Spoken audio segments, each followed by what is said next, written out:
El burbujeo espeso del guiso de carne llenaba la cocina con un ritmo constante, casi hipnótico.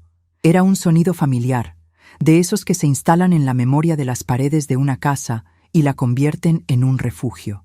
La salsa de tomate, espesada con paciencia y fuego lento durante las últimas 2 horas, salpicaba levemente los bordes de la olla de aluminio desgastado, esa misma olla pesada que había comprado con mi primer aguinaldo hace casi 40 años. El aroma a laurel, ajo tostado, cebolla caramelizada y pimentón dulce flotaba en el aire cálido, mezclándose con la humedad de la tarde gris que se colaba por la rendija de la ventana entreabierta. Con movimientos mecánicos y precisos, tomé la cuchara de madera, oscurecida por el uso y las décadas, y revolví el fondo con suavidad para evitar que las papas y las zanahorias se pegaran al metal. El calor de la hornilla me acariciaba el rostro arrugado, un recordatorio físico de que, a pesar de la invasión silenciosa que sufría mi propio espacio, la vida seguía latiendo al ritmo de mis manos en esta cocina. Ajusté el nudo del delantal alrededor de mi cintura y me limpié las manos húmedas en la tela de algodón a cuadros azules. Me llamo Rosalba, tengo 68 años, y durante más de 3 décadas me gané la vida como dibujante técnica en una firma de ingeniería civil. Mi trabajo consistía en trazar planos milimétricos, calcular cargas estructurales, entender qué muros soportaban el peso real de un edificio y cuáles eran simples divisiones frágiles de cartón-yeso. Siempre tuve facilidad para ver la estructura oculta de las cosas, para saber exactamente dónde estaba el punto de quiebre de cualquier material sometido a una presión constante. Ahora, ya jubilada y viuda desde la muerte de Ernesto hace 5 años, aplicaba esa misma mirada analítica y clínica a la dinámica de mi propia casa. Y el diagnóstico no requería instrumentos de medición. Los cimientos de mi tranquilidad estaban cediendo bajo el peso de unos ocupantes que no pagaban alquiler, no agradecían el techo y, lo que resultaba fascinante por su absurdo, creían ser los dueños absolutos del terreno. Esos ocupantes eran mi hija Mariana, su esposo Julián y mi nieto Felipe, un niño de 7 años que era la única razón verdadera por la que yo no había cambiado la cerradura de la puerta principal mientras ellos dormían. La historia de su llegada era un clásico moderno, una tragedia doméstica predecible disfrazada de conveniencia temporal. Habían perdido su departamento alquilado porque Julián, en un arranque de lo que él llamaba visión empresarial disruptiva, decidió renunciar a su trabajo estable en una ferretería de barrio para invertir la totalidad de sus ahorros en una supuesta plataforma de criptomonedas que prometía rendimientos mágicos desde una isla fiscal. La magia, por supuesto, consistió en hacer desaparecer el dinero de su cuenta bancaria en cuestión de 6 semanas. Mariana, siempre con esa necesidad patológica y desesperada de mantener la paz y de no herir el frágil ego de su marido, me pidió asilo una noche de lluvia. «Serán solo 3 meses, mamá, te lo prometo, hasta que Julián cierre una ronda de inversores y nos mudemos a un lugar mejor», me había dicho, llorando amargamente en esta misma cocina, manchando la mesa de fórmica con sus lágrimas. De aquella promesa rota hacía ya 2 años y 8 meses. La famosa ronda de inversores nunca se cerró, ni siquiera se abrió. Julián había pasado de ser un desempleado común a autodenominarse consultor de negocios digitales y analista de tendencias. Un título grandilocuente y vacío, que en la práctica diaria significaba despertarse al mediodía, pasearse por mi casa en pantalones cortos y calcetines, ocupar el sofá principal del salón con su computadora portátil de última generación y gritarle a la pantalla mientras yo barría el polvo, cocinaba 3 comidas al día y pagaba las facturas de luz e internet con la pensión que me había dejado Ernesto y mis propios ahorros de toda una vida, trazando líneas rectas. La ironía de la situación no se me escapaba en absoluto. Yo, que había pasado mi juventud calculando la resistencia de los materiales de construcción frente a la fatiga crónica, ahora estaba sometida a una prueba de tensión humana constante, pero no lloraba. No me quejaba a los 4 vientos, ni llamaba a mis vecinas para hacerme la mártir. Simplemente observaba, Observaba con neutralidad clínica cómo Mariana llegaba exhausta de su trabajo en una agencia de viajes, con ojeras oscuras marcando su rostro pálido y los hombros encorvados, solo para empezar su segundo turno no remunerado: atender a las demandas de Julián.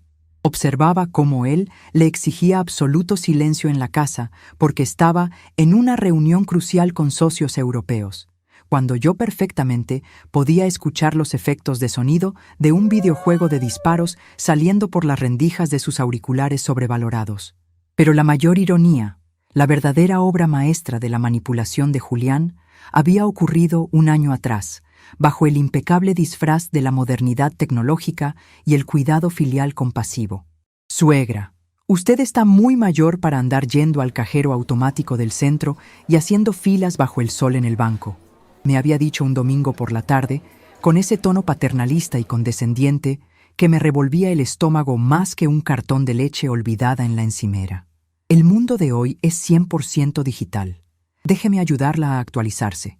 Le voy a instalar la aplicación oficial del banco en su teléfono y vamos a vincular su tarjeta de crédito a una billetera virtual familiar. Así, si hay una emergencia médica o si necesita comprar algo pesado y no puede salir por su rodilla, lo resolvemos con un simple clic. Es por su seguridad, Rosalba. Para que no se complique la vida a su edad. Yo había aceptado en silencio. No por la ingenuidad que él creía ver en mis ojos, sino porque en ese momento específico estaba lidiando con un dolor agudo y punzante en la rodilla derecha que me dificultaba caminar las 8 cuadras hasta la zona comercial, y la idea de pagar los impuestos municipales desde la comodidad de mi sillón me pareció una concesión práctica. Julián, actuando con la destreza de un prestidigitador de feria barata, tomó mi teléfono, luego el suyo, ingresó números, verificó códigos de seguridad de doble factor por mensaje de texto y, al final del rápido proceso, mi tarjeta de crédito principal quedó mágicamente guardada y validada en las entrañas de su propio dispositivo móvil. Listo, suegra, todo configurado. Ahora yo le puedo gestionar las compras grandes o pedirle cosas al supermercado directo a la puerta para que no cargue peso innecesario, anunció, sonriendo con suficiencia como si acabara de inventar la penicilina y me estuviera salvando de la peste bubónica. Lo que Julián no sabía, o subestimaba por su propia ceguera arrogante, era que una dibujante técnica nunca deja de prestar atención a los detalles más diminutos del plano. Él asumió por defecto que yo era una anciana analfabeta en términos digitales, una reliquia del pasado incapaz de entender cómo funcionaban los registros ocultos de una aplicación financiera. Yo nunca le dije que, cada vez que él usaba mi tarjeta desde su teléfono para realizar un pago, a mí me llegaba una notificación silenciosa al mío. Una pequeña y discreta campanita visual en la pantalla de bloqueo que me informaba de los movimientos exactos, con fecha, hora y nombre del comercio. Así fue como descubrí, observando la pantalla con la frialdad de quien lee el reporte del clima, que sus famosas emergencias tenían nombres comerciales muy peculiares. Una emergencia crítica un martes a las 10 de la noche se llamaba Pizza Premium, con bordes de queso relleno y bebida grande. Una urgencia médica un jueves por la tarde se llamaba Suscripción anual a plataforma de streaming deportivo en alta definición. Un gasto imprevisto de domingo al mediodía, justificado como material de oficina, se llamaba Combo familiar de sushi, sashimi y cervezas artesanales. Julián estaba financiando sus pequeños lujos de emprendedor incomprendido, manteniendo su ilusión de éxito, utilizando mi línea de crédito como si fuera una fuente inagotable de dinero sin dueño. Al principio, cuando vi el primer cargo, pensé en confrontarlo directamente. Pensé en encender la impresora que Ernesto me había regalado, imprimir los resúmenes de cuentas subrayados con marcador rojo fluorescente, ponerlos sobre la mesa del comedor durante el desayuno y exigirle una explicación lógica. Pero, ¿para qué gastar saliva? Mariana se pondría a llorar histéricamente. Diría que ella me iba a devolver cada centavo, dinero que claramente no tenía, ahogada como estaba en deudas. Y Julián inventaría alguna excusa técnica inescrutable, diciendo que fue un error del algoritmo del sistema, que las cuentas de la nube se cruzaron por un fallo de sincronización, que él pensó genuinamente que estaba usando su propia tarjeta Esa misma tarjeta platino que yo sabía perfectamente que estaba bloqueada por falta de fondos desde noviembre del año pasado. Así que elegí el camino del silencio. Un silencio estratégico, pesado y calculado. Dejé que acumulara confianza ciega. Dejé que se acostumbrara a la inmensa comodidad de deslizar el pulgar por una pantalla de cristal y ver aparecer bolsas de comida caliente y aromática en la puerta de mi casa, todo pagado con el sudor de mis años de juventud. Lo dejé engordar, metafórica y literalmente, a mis expensas. Estaba esperando el momento adecuado, documentando mentalmente la carga. Las estructuras mal diseñadas siempre caen por su propio peso cuando los cimientos están irremediablemente podridos. Apagué la hornilla principal con un giro seco de la muñeca. El guiso estaba en su punto exacto. Saqué de la alacena superior los 3 platos hondos de loza blanca, aquellos antiguos que tenían un sutil borde azul pintado a mano, y los alineé sobre la mesada de granito. Felipe estaba en su cuarto, dibujando monstruos en un cuaderno escolar, ajeno a la tensión perpetua de la casa. Escuché el sonido metálico de la llave, girando en la cerradura de la puerta principal. Era Mariana, arrastrando los pies como si llevara grilletes invisibles, seguida poco después por los pasos pesados y arrastrados de Julián saliendo de la comodidad de su habitación al escuchar el ruido de la puerta. «Buenas noches, mamá», murmuró Mariana, dejando su bolso de cuero sintético sobre una silla del pasillo. Parecía que llevaba un saco de cemento sobre los hombros. Su postura reflejaba la derrota de un día agotador lidiando con clientes molestos. Se acercó a la olla caliente, cerró los ojos y respiró el aroma profundo del laurel y la carne. «Qué rico huele esto. Tengo un hambre terrible. No tuve tiempo ni de almorzar en la agencia». «Ya está servido, hija. Lávate las manos y llama a Felipe», respondí, manteniendo mi tono neutro, sin inflexiones de lástima ni reproche. Julián entró a la cocina arrastrando las zapatillas de estar por casa. Llevaba una camiseta gris arrugada y se frotaba los ojos con el dorso de la mano como si viniera de picar piedra bajo el sol del desierto en una mina de carbón, en lugar de haber estado durmiendo una siesta ininterrumpida de 3 horas. No me saludó. Nunca lo hacía, a menos que necesitara que le planchara una camisa o le prestara dinero en efectivo para el taxi. Se sentó directamente a la cabeza de la mesa del comedor, la silla de roble macizo que solía ocupar Ernesto. Ese simple acto de usurpación geográfica siempre me generaba una punzada de irritación que me tragaba junto con la saliva. Pero hoy, por alguna razón térmica en el ambiente, se sintió más invasivo y descarado que de costumbre. Llevé los platos humeantes a la mesa, haciendo equilibrio con cuidado. Uno para Felipe, con la carne cortada en trozos más pequeños y tiernos para que no batallara al masticar. Uno para Mariana, rebosante de papas. Y uno, generoso, oscuro y espeso, para Julián. Me senté en mi lugar habitual, en la esquina más cercana a la puerta de la cocina, lista para levantarme si faltaba agua o sal. La cena comenzó en un silencio denso. Felipe comía con el entusiasmo inocente de la infancia, manchándose alegremente las comisuras de los labios con la salsa roja del tomate. Mariana comía despacio, con la mirada perdida en el vacío del mantel, procesando el cansancio acumulado de su día y masticando por inercia. Julián, fiel a su costumbre inquebrantable, tenía su teléfono celular en la mano izquierda, deslizando el pulgar frenéticamente por la pantalla iluminada, viendo gráficos o redes sociales, mientras usaba la mano derecha para llevarse la cuchara a la boca sin apartar la vista del aparato luminoso. Tomó la primera cucharada grande de guiso. Masticó una vez, 2 veces. Dejó de mirar la pantalla de su teléfono. Sus cejas pobladas se juntaron en el centro de la frente en una expresión de desagrado absoluto y teatral. Miró el fondo de su plato como si yo le hubiera servido veneno para ratas mezclado con aserrín. «¿Qué es esto?», dijo. No fue una pregunta buscando información. Fue una acusación directa, escupida desde el fondo de la garganta. «¿Qué es qué, Julián?», preguntó Mariana de inmediato, tensándose como la cuerda de un violín a punto de romperse, dejando su propia cuchara en el plato con un tintineo nervioso. El radar de alerta temprana de mi hija estaba siempre encendido, siempre dispuesto a amortiguar cualquier explosión de mal humor de su marido antes de que la onda expansiva nos alcanzara a todos.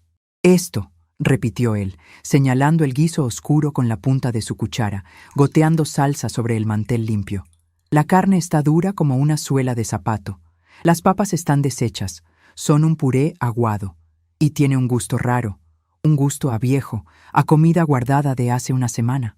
Yo lo miré desde el otro lado de la mesa. Mantuve mi rostro impasible, los músculos de mi cara relajados en una máscara de fría indiferencia. Es el mismo guiso de carne de siempre, Julián, el que hago con la misma receta desde antes de que tú nacieras, los mismos ingredientes, el mismo tiempo de cocción. Pues entonces llevas toda tu vida cocinando mal y nadie tuvo el valor de decírtelo, replicó él, elevando la voz de golpe, dejando que su frustración acumulada, probablemente nacida de algún estrepitoso fracaso en su videojuego online o de la simple y llana amargura de su propia inutilidad crónica, se derramara tóxicamente sobre la mesa familiar. No se puede comer esto. Es un asco total. Parece comida de hospital público barato. ¿Qué le pusiste, tierra? Tu mamá no hace absolutamente nada productivo en todo el día más que mirar las paredes y regar las plantas, estalló él, soltando el teléfono sobre la mesa con un golpe seco que hizo vibrar los vasos. Yo estoy todo el maldito día con la cabeza a 1000 por hora, tratando de sacar a esta familia adelante, buscando oportunidades de inversión reales en un mercado colapsado, y cuando por fin me siento a cenar para relajarme, me sirven esta porquería asquerosa. Yo sentí que el aire de la habitación se volvía pesado, denso, cargado de electricidad estática. La ironía de sus palabras era tan gruesa y evidente que casi se podía cortar con el mismo cuchillo afilado con el que yo había picado la cebolla horas antes. Él, que no había aportado un solo billete arrugado para comprar el kilo de carne que ahora insultaba con tanto fervor. Él, que pagaba sus caprichos tecnológicos y gastronómicos con el plástico que llevaba mi nombre impreso. Si no te gusta, no lo comas, nadie te obliga, dije, con una calma plana que me sorprendió incluso a mí misma. Mi voz sonó monótona, desprovista de cualquier emoción evidente, como quien lee las instrucciones de uso de un electrodoméstico. Esa absoluta falta de reacción emocional de mi parte pareció enfurecerlo aún más. Él esperaba sumisión, esperaba lágrimas de anciana herida, esperaba una disculpa balbuceada o una pelea a gritos histéricos que justificara su papel de víctima incomprendida por el mundo. Mi neutralidad clínica, mi negativa a participar en su teatro, lo sacó por completo de sus casillas. «Claro que no lo voy a comer. Me niego a tragar esta basura», gritó con el rostro enrojecido. Se puso de pie bruscamente, empujando la pesada silla de roble hacia atrás con tanta fuerza y violencia que casi la vuelca sobre la alfombra. «Esta comida es asquerosa. Ya no sirves ni para cocinar, Rosalba». Vi con perfecta claridad cómo el plato de loza blanca con el borde azul se deslizaba a toda velocidad por el mantel de hule floreado, cruzaba el borde de la mesa de madera y caía al vacío inexorable de la gravedad. El impacto contra el suelo duro de cerámica fue ensordecedor. Un estallido violento de loza rota, salsa de tomate espesa y oscura, trozos de carne y papas deshechas salpicando en todas direcciones como metralla, manchando los azulejos claros, salpicando las patas torneadas de las sillas y ensuciando el zócalo blanco de la pared del fondo. El silencio que siguió al estrépito fue absoluto y sepulcral. Mariana se tapó la boca con ambas manos, ahogando un sollozo de terror y vergüenza.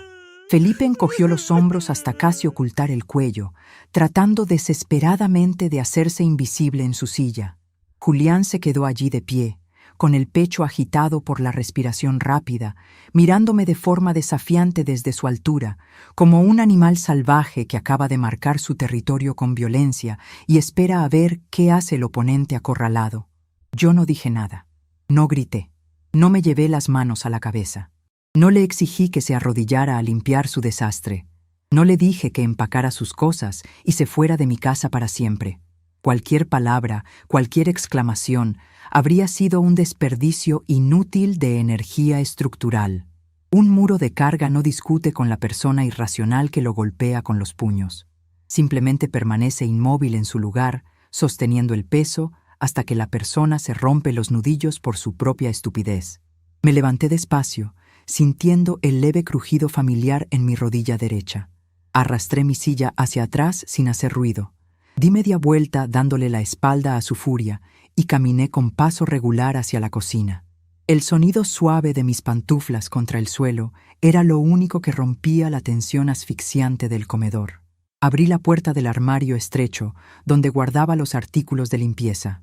Saqué la escoba de cerdas duras, la pala de plástico verde y un trapo grueso de algodón absorbente. Regresé al comedor con los implementos en la mano, mi rostro tan inexpresivo como el de una estatua de sal.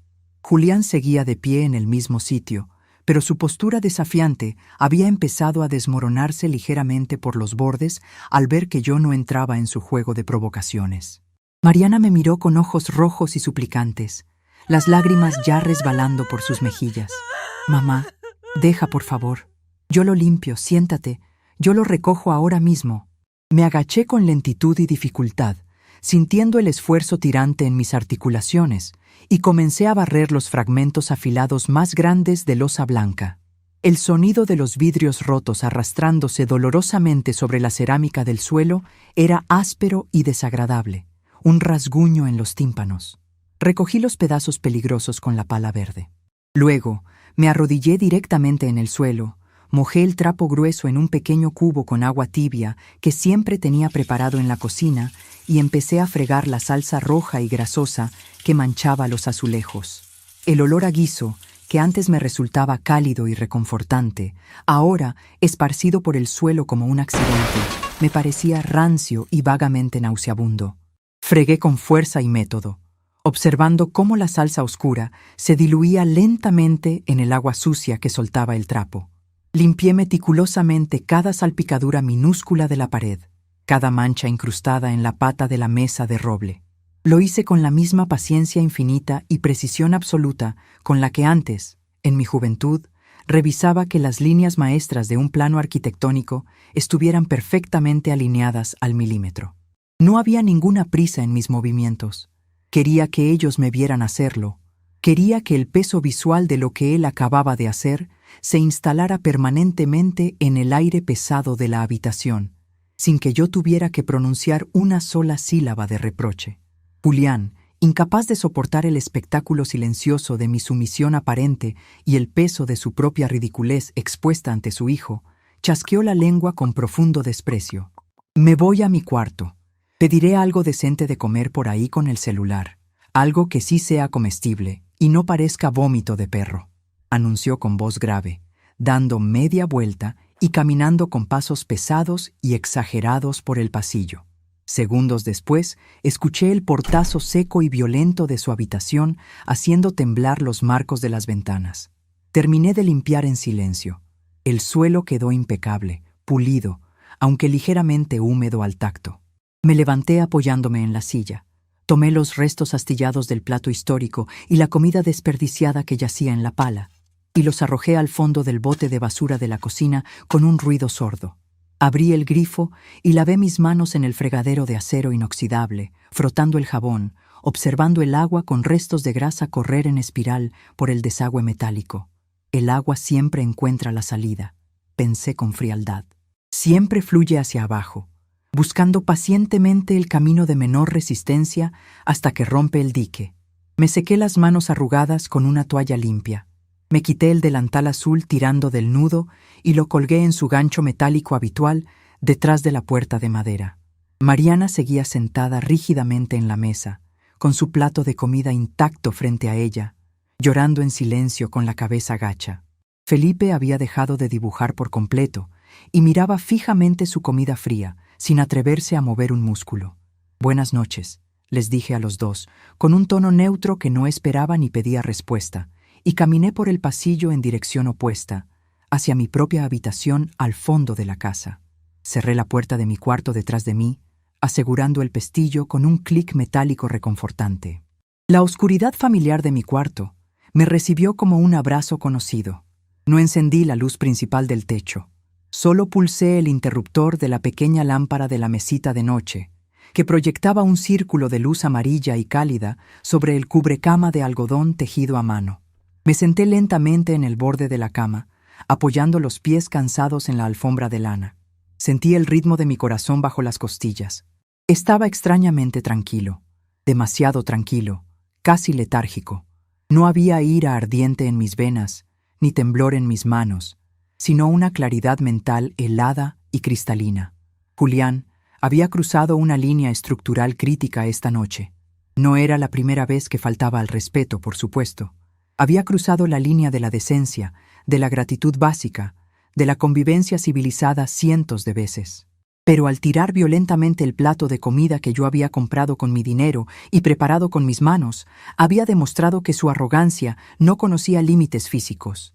Se creía completamente intocable, un rey en un castillo ajeno, simplemente porque yo nunca le había mostrado las consecuencias reales y tangibles de sus actos. Metí la mano derecha en el bolsillo profundo de mi chaqueta de punto gris y saqué mi teléfono celular. La pantalla se iluminó al instante, lastimando ligeramente mis ojos cansados en la penumbra de la habitación. Desbloqueé el aparato presionando el lector de huella dactilar. Busqué en la pantalla principal el icono cuadrado y verde oscuro de la aplicación oficial de mi banco.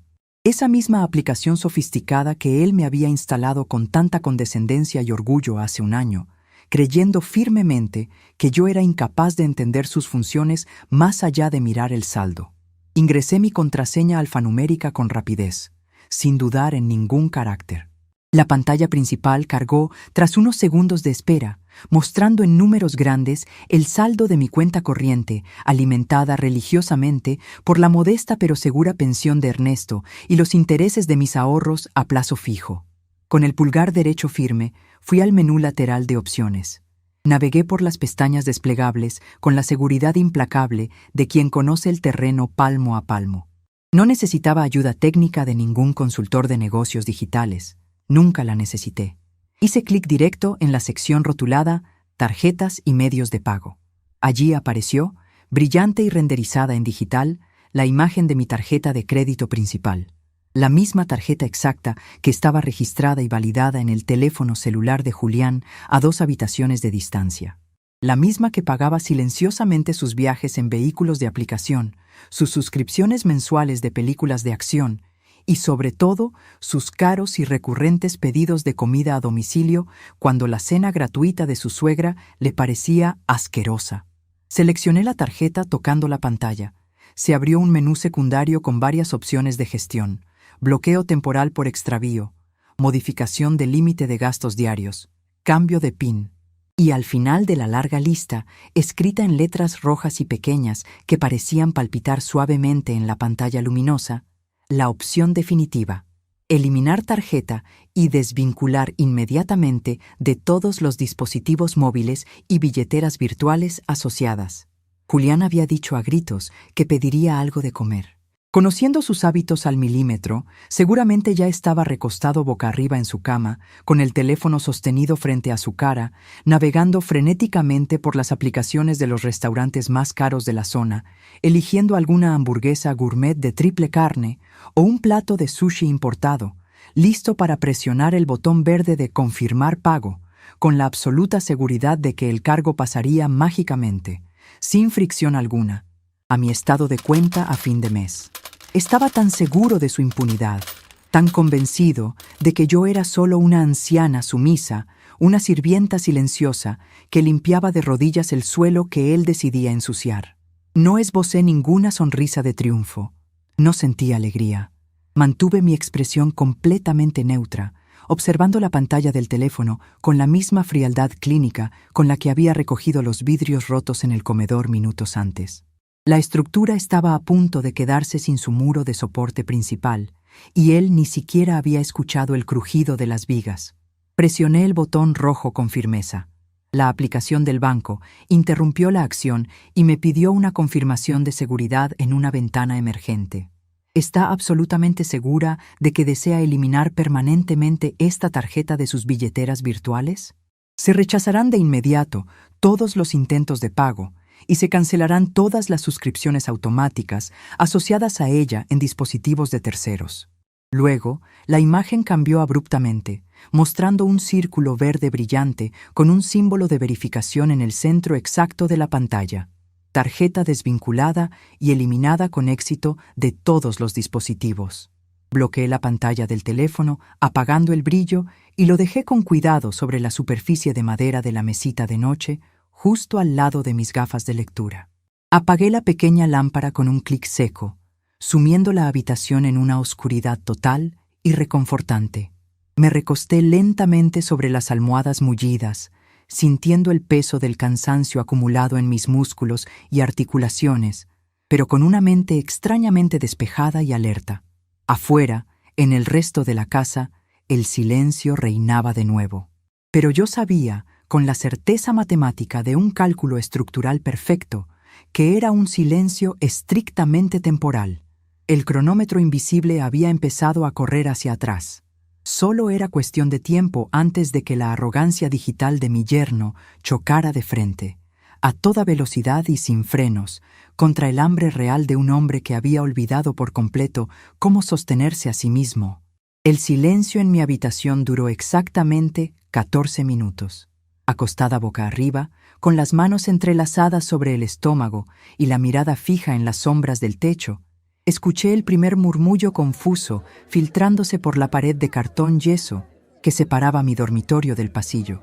Era la voz de Julián, grave, áspera y cargada de una irritación incrédula. Sus pasos, que antes arrastraba con la pereza crónica de quien no tiene obligaciones, ahora golpeaban el suelo de madera con urgencia y pesadez. Escuché el sonido sordo de sus nudillos golpeando la puerta de la habitación de Mariana, seguido del rechinar agudo de las bisagras por falta de aceite. «Mariana, despierta», exigió él, sin molestarse en bajar el volumen, a pesar de que el niño dormía en el cuarto de al lado. «La aplicación de comida no me procesa el pago. Me sale un error de validación bancaria en la pantalla. ¿Qué le hiciste a la billetera virtual?» Mi tarjeta de respaldo también rebotó por falta de fondos, como siempre. «Ve a pedirle el plástico físico a tu madre ahora mismo». Seguro el banco de ancianos que usa bloqueó la transacción por seguridad porque el algoritmo detectó un movimiento fuera de su horario habitual. Necesito cenar algo. Tengo el estómago vacío por la basura incomible que nos sirvió hace un rato. Ve a pedírsela rápido, que el restaurante cierra la cocina en 20 minutos.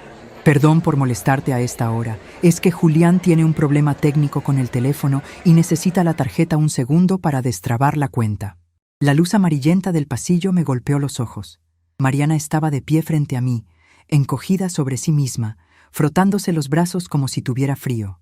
Detrás de ella, a un par de metros de distancia, estaba Julián.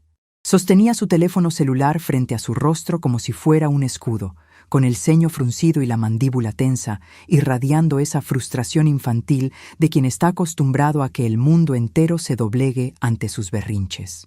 «¿Qué ocurre, Mariana?», pregunté, manteniendo un tono de voz monótono, completamente plano, desprovisto del más mínimo rastro de sueño o preocupación. «El sistema de pagos de Julián falló», murmuró ella, sin atreverse a mirarme directamente a los ojos. «Dice que a veces los bancos bloquean las compras nocturnas por prevención de fraudes. ¿Podrías darme la tarjeta física para que él ingrese los números de seguridad manualmente y llame al soporte técnico? Solo será un momento». Él dejó de mirar su pantalla por un segundo y me sostuvo la mirada con una arrogancia que, vista de cerca, revelaba una profunda desesperación. Su imperio digital se estaba desmoronando por falta de financiamiento materno, y él ni siquiera comprendía la magnitud del colapso. «La tarjeta física está guardada bajo llave, Julián», dije, hablándole directamente a él, ignorando a Mariana como intermediaria. «Y el mes pasado, cuando fui a firmar la fe de vida, el gerente del banco me explicó muy claramente que si el sistema digital presentaba anomalías o bloqueos, el titular debía presentarse en la sucursal en horario comercial con su documento de identidad original. A mi edad y a estas horas de la madrugada, no voy a buscar nada en la oscuridad para arreglar un error de tu aplicación moderna. Tengo hambre y estoy cansado. No me hagas perder el tiempo con burocracia de mostrador. Hasta mañana». 15 minutos después, el inconfundible tintineo de la cuchara golpeando el fondo de la olla de aluminio me confirmó lo que ya sabía. La soberbia de un hombre inútil siempre termina cediendo ante el vacío de su propio estómago. Se estaba comiendo la misma comida que había llamado asquerosa, fría y en silencio. Sonreí en la oscuridad, una sonrisa breve y sin alegría, y me volví a dormir. A las 6 de la mañana, la casa estaba envuelta en esa quietud gélida que precede al amanecer urbano.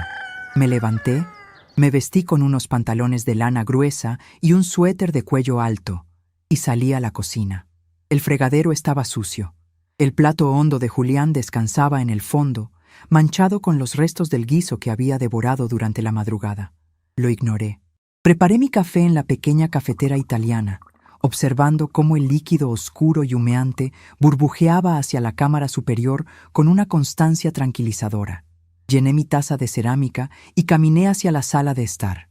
Allí, en una esquina del mueble del televisor, parpadeaba el enrutador de Internet. Una pequeña caja negra de plástico con 3 antenas cortas y una fila de luces verdes intermitentes. Ese pequeño aparato era el verdadero sistema nervioso central de la ilusión de mi yerno. A través de esa caja, él jugaba sus videojuegos de guerra, gritaba en sus supuestas reuniones de negocios que nunca generaban un solo peso y mantenía viva su fachada de consultor internacional. Me acerqué despacio, sosteniendo la taza de café caliente con ambas manos. Me agaché con cuidado y, entrecerrando los ojos, leí la etiqueta blanca pegada en la base del aparato. Había una serie de números separados por puntos y una contraseña de fábrica impresa en letras minúsculas. Saqué una pequeña libreta de espiral del bolsillo de mi pantalón y un bolígrafo, y anoté cada dígito con mi caligrafía de dibujante técnica. Precisa, recta, sin adornos. A las 8 en punto, salí de la casa.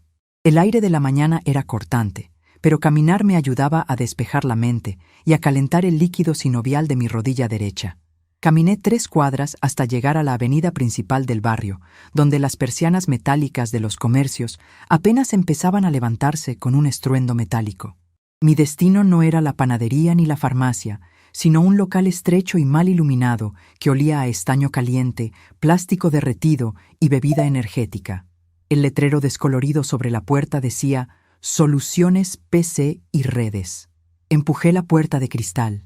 Detrás de un mostrador abarrotado de cables pelados, placas base desmontadas y monitores polvorientos, estaba Cristian. Era un muchacho de 24 años, con los brazos cubiertos de tatuajes geométricos, expansores oscuros en los lóbulos de las orejas y una habilidad innata para desarmar cualquier aparato electrónico y volverlo a armar mejorado. A pesar de su apariencia, que escandalizaría a las mujeres de mi edad, Cristian y yo compartíamos una simpatía basada en el respeto mutuo por las estructuras lógicas.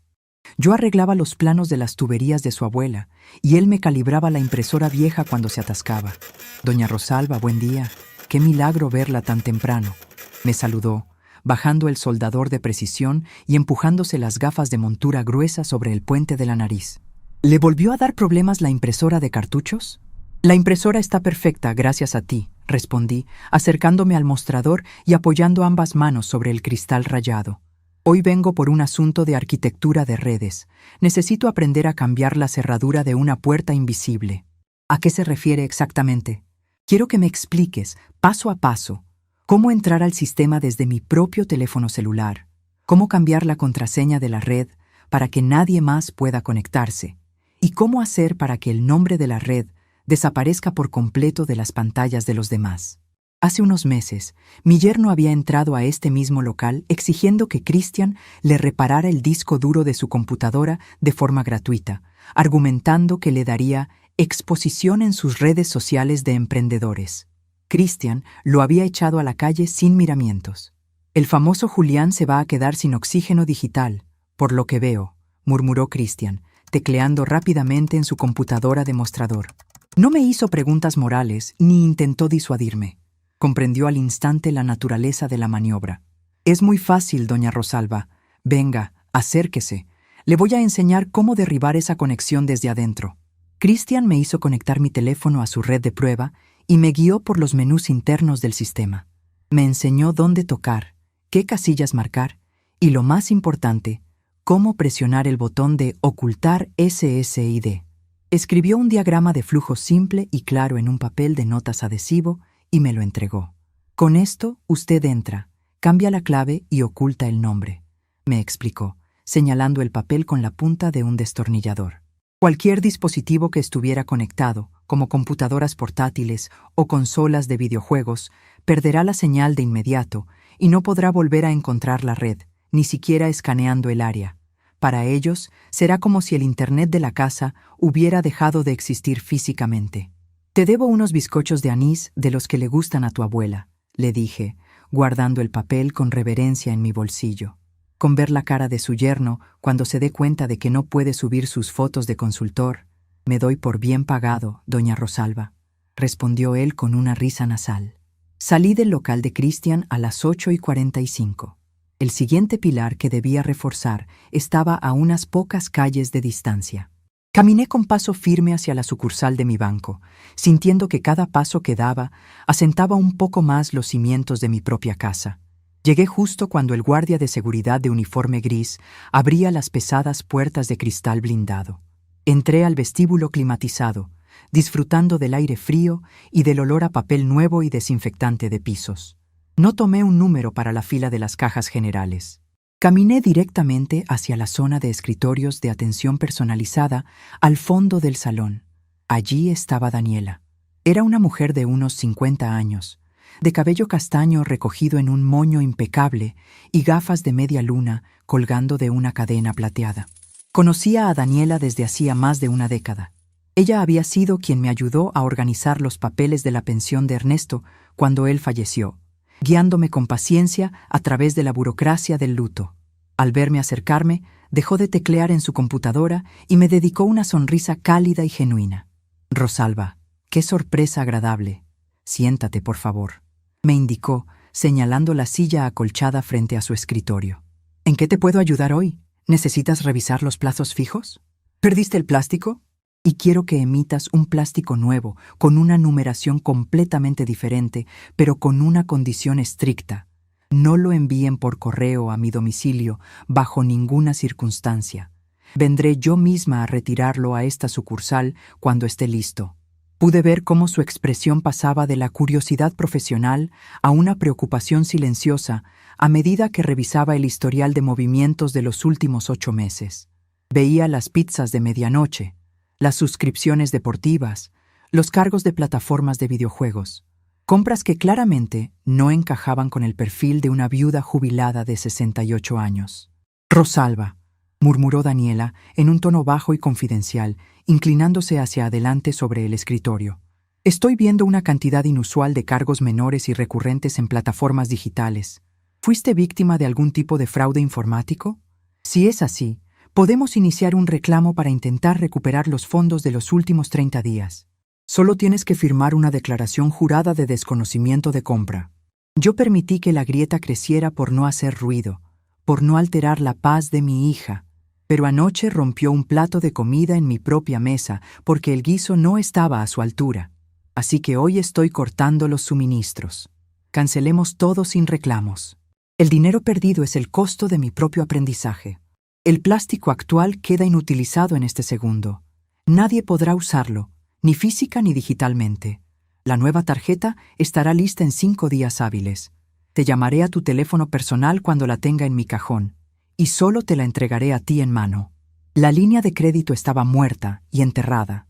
Regresé a mi casa a las 11 menos cuarto de la mañana. Al introducir la llave en la cerradura, pude escuchar los gritos amortiguados desde el interior. Abrí la puerta despacio y entré al pasillo. Mariana ya se había ido a trabajar a la agencia de viajes y Felipe estaba en la escuela primaria. La casa pertenecía únicamente a Julián y a su desesperación creciente. Caminé hacia la sala de estar y lo encontré de pie frente al mueble del televisor. Llevaba los mismos pantalones cortos de ayer y una camiseta arrugada. Estaba sudando.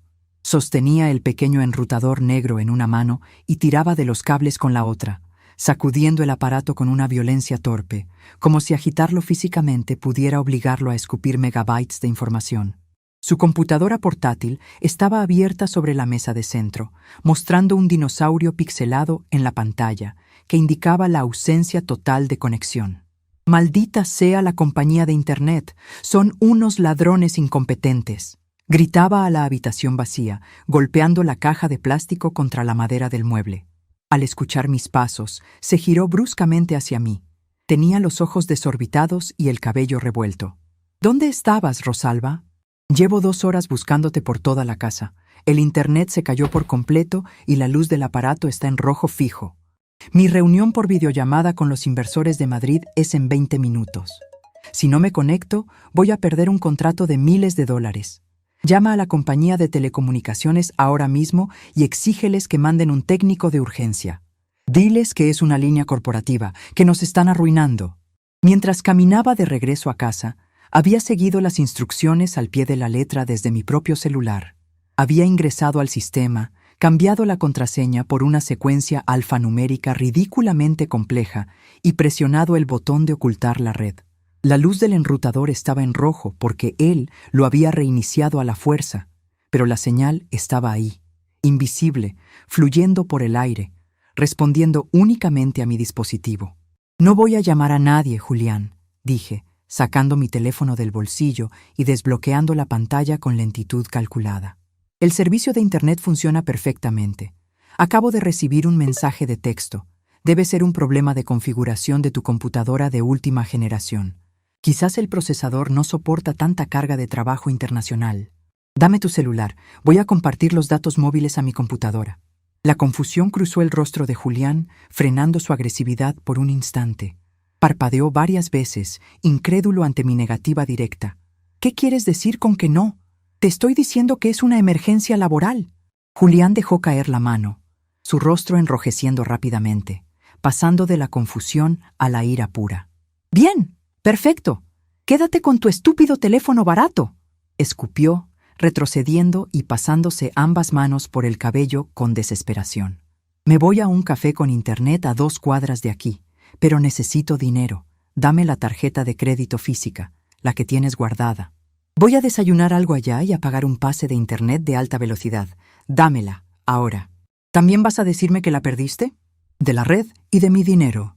Bajó la mirada hacia la pantalla apagada de su teléfono celular, luego hacia la pequeña caja negra del enrutador de Internet que yacía inútil sobre el mueble de roble, y finalmente volvió a clavar sus ojos desorbitados en mí. Su respiración, que segundos antes era agitada y ruidosa, se detuvo por completo en un instante de pura incredulidad paralizante.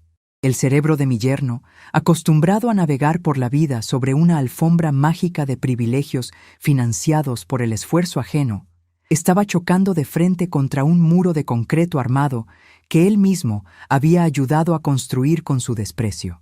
¿Cancelada?, susurró, y la palabra pareció rasparle la garganta al salir, desprovista de todo su volumen habitual. ¿Cómo que cancelada permanentemente? No puedes haber hecho eso. Eres una anciana, no sabes cómo funcionan los protocolos de los bancos. Estás mintiendo para asustarme. Firmé la orden de destrucción del plástico por voluntad propia. A estas horas, los números que tienes guardados en tu billetera virtual son tan útiles como un plano mal dibujado. No sirven para sostener absolutamente nada. Dio un paso amenazador hacia mí, levantando el brazo derecho en un gesto que buscaba intimidar por puro volumen físico. Era un hombre alto, ancho de hombros, pero su estructura interna era de cartón yeso. Yo, que había pasado décadas calculando la resistencia al impacto de vigas de acero, no retrocedí ni un solo milímetro. Sabía perfectamente que él no me golpearía. Los parásitos no destruyen físicamente al huésped del que aún esperan alimentarse. Solo intentan aterrorizarlo. «Estás loca, vieja demente», gritó con tanta fuerza que una vena gruesa y azulada saltó en el costado de su cuello, palpitando visiblemente. «Me acabas de arruinar. Tenía que pagar la cuota del servidor en la nube hoy mismo. Mis inversores me van a dejar fuera de la ronda de capitalización por tu estupidez. Te voy a demandar, te lo juro por Dios, te voy a sacar hasta el último centavo de esta casa por sabotaje industrial. Tu reunión es en 12 minutos. Te sugiero que empieces a caminar». Escuché el sonido caótico de cajones abriéndose y cerrándose de golpe, el crujido del plástico de los cargadores siendo arrancados de los enchufes de la pared y el ruido metálico de las cremalleras de su mochila de cuero. Salió de la habitación como un huracán desordenado, con la computadora portátil bajo el brazo y la chaqueta a medio poner. No me miró al pasar. Abrió la puerta principal de la casa con un tirón violento y salió a la calle. El portazo que dio al salir fue tan fuerte que hizo vibrar los cristales de las ventanas de la sala y desprendió una fina capa de polvo del yeso del techo. Me quedé de pie en medio de la sala, escuchando cómo las vibraciones del golpe se disipaban lentamente en la madera de las paredes. La casa volvió a quedar sumida en un silencio profundo, pero esta vez no era un silencio de tensión acumulada, sino un silencio de liberación estructural. El peso muerto había abandonado temporalmente el edificio. Caminé despacio hacia la cocina, sintiendo el leve roce de mis suelas de goma contra las baldosas. Había llegado el momento de asegurar el perímetro antes de que el enemigo regresara buscando refugio. Abrí la puerta doble de la despensa principal. Los estantes superiores estaban abarrotados de los productos que Julián exigía que Mariana comprara con su sueldo de la agencia de viajes, dinero que debería estar destinado a la ropa y los útiles escolares de Felipe. Había frascos de café colombiano de tueste especial, cajas de barras de proteína importadas, latas de atún en aceite de oliva virgen y paquetes de almendras tostadas. Era una exhibición obscena de lujo en medio de la precariedad que él mismo había provocado. Busqué una caja de cartón corrugado de alta resistencia en el lavadero, una de esas cajas gruesas que usábamos para guardar los adornos de Navidad. La llevé a la cocina y comencé a vaciar los estantes. Fui metódica y rápida. Guardé cada frasco de café, cada barra de proteína, cada producto costoso que él consumía en solitario mientras su esposa comía arroz blanco. Llevé la caja pesada hasta mi habitación, la empujé debajo de mi cama y cerré la puerta con llave. Si la estructura financiera de Julián se había derrumbado, no iba a permitir que utilizara mis reservas de emergencia como amortiguador de su propia caída. Mientras deslizaba la llave en la cerradura de mi cuarto, un recuerdo nítido y doloroso atravesó mi mente, denso como el humo de leña. Fue hace 5 años, en el patio trasero de esta misma casa. Ernesto todavía estaba vivo. Era un domingo de noviembre, brillante y frío, y mi esposo estaba de pie frente a la parrilla de ladrillos que él mismo había construido con sus manos callosas. Ernesto era tornero mecánico. Sus manos siempre conservaban un ligero rastro oscuro de grasa industrial y viruta de hierro incrustado en las líneas de las palmas. Sabía de metales, de fricción, de cosas que soportan presión constante sin deformarse. Ese domingo fue la primera vez que Mariana trajo a Julián a almorzar a la casa para presentarlo formalmente como su novio.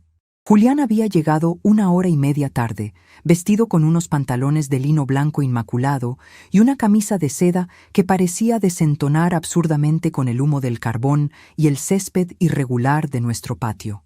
No trajo una botella de vino, ni un postre, ni siquiera una barra de pan barato. Llegó con las manos vacías y una sonrisa de superioridad instalada en el rostro. Cuando Ernesto le ofreció un plato de carne recién asada, Julián la miró con displicencia, pinchó un trozo con el tenedor y comenzó a hablar, sin que nadie se lo preguntara, sobre sus supuestos proyectos de inversión en activos intangibles y mercados descentralizados.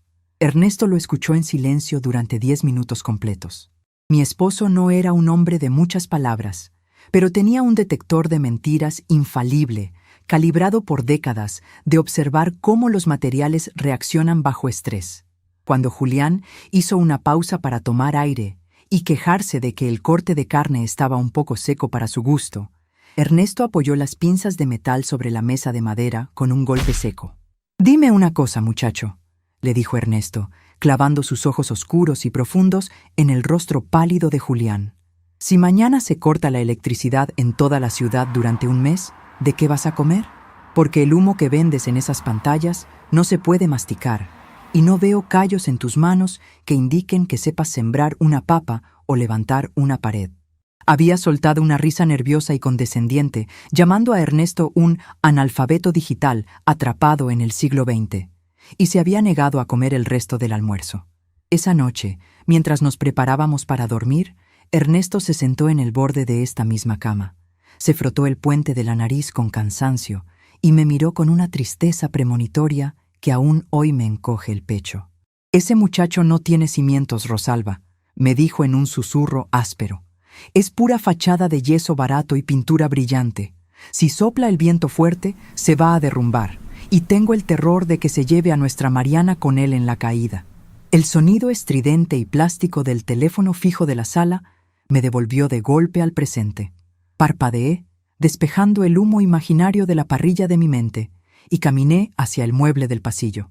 Era el teléfono de línea, un aparato viejo de botones grandes y números desgastados que Julián odiaba con pasión, argumentando que emitía ondas electromagnéticas obsoletas. Levanté el auricular pesado y me lo llevé a la oreja. «¿Aló?», dije con voz neutra. «Mamá, mamá, por Dios, ¿qué le hiciste a Julián?». La voz de Mariana estalló al otro lado de la línea, aguda, distorsionada por el pánico y el eco. Se escuchaba el sonido de agua corriendo en el fondo y el eco cerrado de los azulejos. Estaba encerrada en el baño de la agencia de viajes, escondiéndose de sus compañeros de trabajo para poder llorar sin ser vista. Estaba hiperventilando, tomando bocanadas de aire cortas y desesperadas. «Respira, Mariana, no le he hecho nada físico. Solo le quité el acceso a mi tarjeta de crédito y cambié la contraseña del internet de la casa», respondí, utilizando el mismo tono calmado y monótono que usaba para dictar las medidas de un plano complejo. El parásito se quedó sin huésped digital. Eso es todo. Está exigiendo que vaya ahora mismo a la oficina de recursos humanos de mi agencia y pida un adelanto de mi sueldo de los próximos 3 meses para transferírselo a su cuenta antes del mediodía. Al encontrar la tubería principal bloqueada, inmediatamente intentaba perforar la tubería secundaria, sin importarle si la presión reventaba el sistema entero. «Mariana, escúchame con atención», le ordené, endureciendo mi voz, inyectando acero en cada sílaba. «¿Exactamente cuánto dinero te está exigiendo que pidas de adelanto? Dice que es para pagar una penalización del servidor en la nube y para asegurar el contrato. Ningún inversor internacional que maneje millones de dólares cancela un contrato porque un consultor pierde la conexión a Internet durante media hora. Es una farsa monumental. Te está pidiendo que te endeudes con tus jefes para comprarse un juguete porque yo le corté la línea de crédito». Me da terror escucharlo así. Está desesperado. Luego, vas a apagar tu teléfono celular por completo. Lo vas a meter en el fondo de tu bolso y no lo vas a encender hasta que salgas del trabajo. Y cuando termine tu turno, vas a venir directo a la casa. La estructura resiste, Mariana. Yo estoy sosteniendo el techo. Tú solo tienes que mantenerte firme allá. Escuché su respiración entrecortada a través del auricular, el sonido de una mujer que llevaba demasiado tiempo viviendo bajo el peso del miedo a las reacciones de un hombre inútil. Finalmente, dejó escapar un suspiro tembloroso, un sonido de rendición exhausta. «Está bien, mamá. Le diré que me lo negaron y apagaré el teléfono. Llego a las 6». Mientras mi mano seguía apoyada sobre el plástico frío del teléfono, un segundo recuerdo emergió desde las profundidades de mi memoria, mucho más oscuro y pesado que el primero. No era una simple ofensa verbal de Julián, era la prueba material de su toxicidad absoluta. Ocurrió hace 3 años, durante el invierno más crudo de la década. Ellos todavía vivían en su antiguo departamento alquilado de 2 ambientes en la zona sur de la ciudad. Felipe acababa de cumplir 4 años. Yo había ido a visitarlos una tarde de martes, llevando un suéter de lana gruesa que le había tejido al niño. Al abrir la puerta con la copia de la llave que Mariana me había dado, me recibió un frío sepulcral que me caló los huesos al instante. El departamento estaba helado porque la compañía de gas les había cortado el suministro por falta de pago de 4 facturas consecutivas. Caminé por el pasillo en silencio. Desde la habitación principal salía un resplandor naranja y el zumbido constante de un costoso calefactor eléctrico de torre, de esos que consumen una cantidad exorbitante de energía. Julián estaba adentro, sentado en su silla ergonómica, envuelto en el aire caliente y confortable, jugando en su computadora con unos auriculares gigantes que lo aislaban del mundo. Fui hacia la cocina. Mariana estaba de pie frente al fregadero, lavando los platos con agua completamente helada. Llevaba 2 abrigos superpuestos y guantes sin dedos. Sus nudillos estaban agrietados, sangrando ligeramente por la resequedad y el frío extremo. Su cabello lucía opaco y tenía zonas donde el estrés le había provocado alopecia severa. Me acerqué a ella sin hacer ruido y abrí la puerta de la nevera para guardar un par de litros de leche que había comprado en el camino. La imagen del interior de esa nevera quedó grabada en mis retinas como una cicatriz permanente. Estaba completamente vacía. No había huevos, ni verduras, ni restos de comida. Solo había medio limón reseco en la puerta y, en el estante superior, perfectamente alineadas, 6 latas de una bebida energética importada de alto costo que Julián consumía exclusivamente. Mariana estaba sacrificando su propia temperatura corporal, su salud y su alimentación básica para que su marido pudiera jugar en un microclima tropical. En ese instante exacto, comprendí que Julián no era solo un soñador fracasado. Era un agujero negro que devoraría la luz, el calor y la vida de su propia familia para mantener su ilusión de confort. Yo pagué la deuda del gas esa misma tarde, pero el frío de esa revelación nunca abandonó mi cuerpo. Solté el teléfono fijo y me froté las manos, alejando el recuerdo del hielo. Había llegado el momento de cortar las últimas líneas de suministro. El internet y la tarjeta de crédito no eran suficientes. Tenía que aislar el área de infección. Caminé hacia el lavadero y busqué mi vieja caja de herramientas de metal rojo, la misma que Ernesto me había regalado cuando nos casamos para que yo guardara mis compases y reglas de precisión. Saqué un destornillador de punta plana, robusto y con el mango de goma aislante, y un rollo grueso de cinta aisladora negra. Con pasos decididos, me dirigí al pasillo principal de la casa. Justo detrás de un pequeño espejo decorativo con marco de madera, se encontraba empotrado el tablero de distribución eléctrica de la vivienda.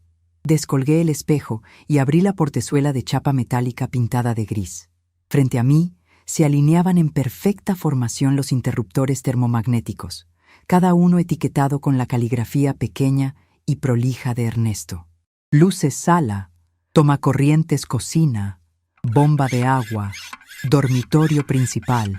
Miré el interruptor que correspondía a la habitación donde Julián dormía y mantenía su santuario de pantallas y cables.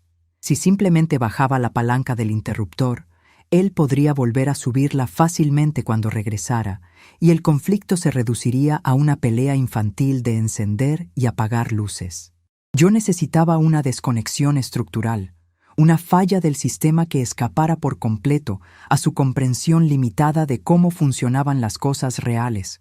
Con el pulgar firme, bajé la palanca principal, cortando la electricidad de toda la casa por seguridad. El zumbido constante de la nevera en la cocina se apagó de inmediato, dejando un silencio denso. Utilicé el destornillador de punta plana para aflojar el tornillo de retención del interruptor marcado como dormitorio principal. El tornillo se dio con un leve crujido metálico. Tiré del cable de fase de cobre grueso, sacándolo de su borne de conexión. El alambre desnudo brilló levemente en la penumbra del pasillo. Tomé el rollo de cinta negra y envolví la punta de cobre con 6 capas apretadas de plástico aislante, asegurándome de que no quedara ni 1 milímetro de metal expuesto.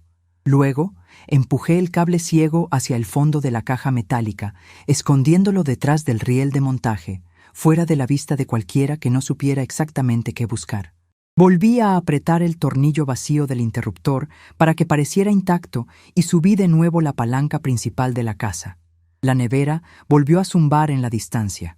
El interruptor del dormitorio principal ahora podía moverse hacia arriba y hacia abajo libremente, haciendo su característico sonido de clic plástico, pero estaba completamente muerto. El circuito estaba físicamente seccionado.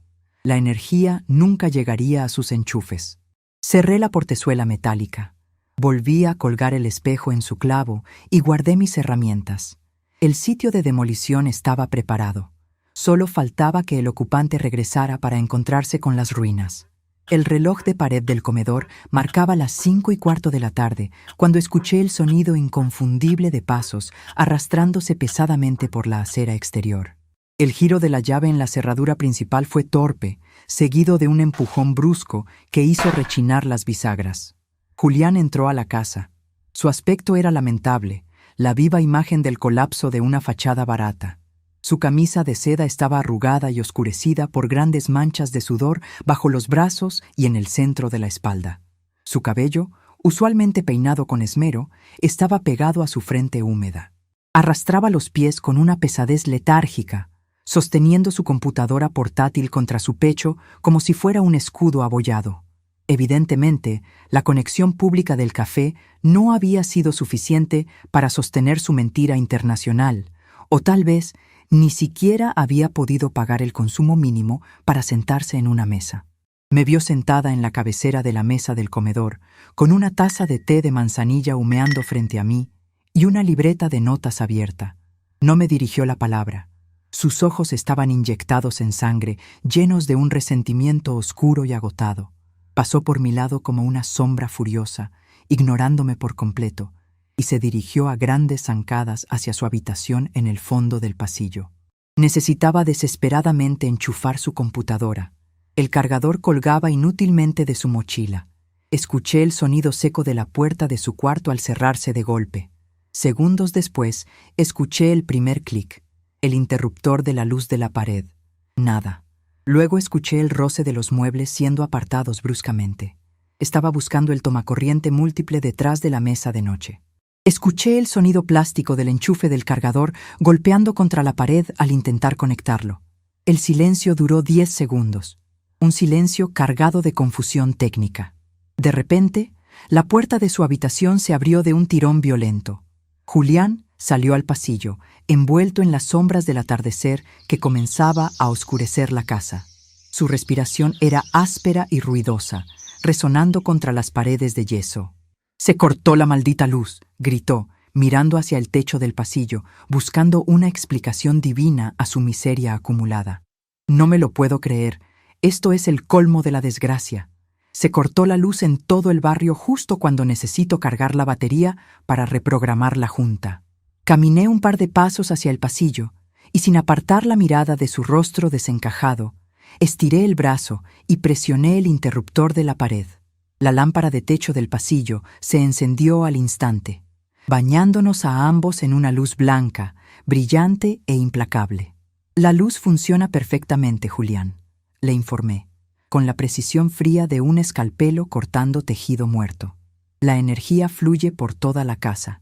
El único lugar que está a oscuras es el tuyo».